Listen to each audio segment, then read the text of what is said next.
Hello everyone. Welcome to the Science School. Today we will learn about VPC endpoints. What is a VPC endpoint? A VPC endpoint is a virtual device that enables private connectivity between your virtual private cloud, VPC, and supported AWS services without exposing your VPC to the public internet. It routes traffic directly within the AWS network, enhancing security and performance. Why VPC endpoints? Enhance security. Keep traffic to AWS services private within the AWS network, avoiding public internet exposure and potential threats. Improve performance. Benefit from lower latency and higher bandwidth compared to routing traffic over the internet. Simplified networking.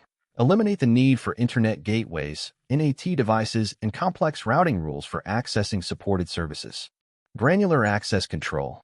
Implement endpoint policies and security groups for interface endpoints to precisely control access to AWS service resources.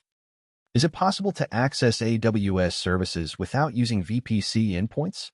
Yes, you can connect to AWS services without VPC endpoints. AWS services offer public endpoints accessible over the internet.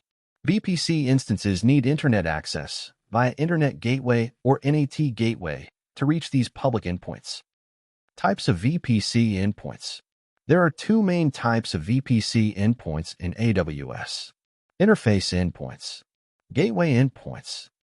How interface endpoints provide private AWS connectivity. Provides private connectivity to many AWS services within your VPC using AWS Private Link. Creates elastic network interfaces, ENIs, with private IP addresses in your subnets, serving as entry points. Traffic to the service resolves to these private IPs, ensuring communication stays within the AWS network. Supports security groups and endpoint policies for granular control over access. Incurs hourly charges per endpoint and data processing charges for transferred data.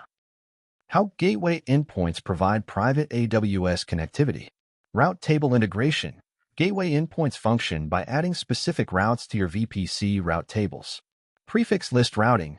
These routes direct traffic destined for the public IP ranges of S3 or DynamoDB within the same region to the gateway endpoint.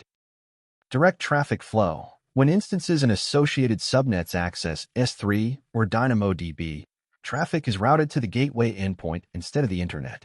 Private network transit. The gateway endpoint ensures this traffic travels privately within the secure AWS network. Key differences between interface endpoints and gateway endpoints. Service scope. Interface endpoints support a wide range of AWS services via private link, while gateway endpoints are limited to only Amazon S3 and Amazon DynamoDB. Connectivity mechanism. Interface endpoints create elastic network interfaces, ENIs, with private IPs in your subnets, whereas gateway endpoints function by adding routes to your VPC route tables.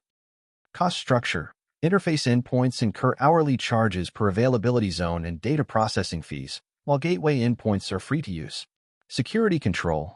Interface endpoints allow the use of security groups on the endpoint ENIs, in addition to endpoint policies, offering more granular network-level control compared to gateway endpoints which rely solely on service-specific policies. That's all, folks. See you soon. Bye.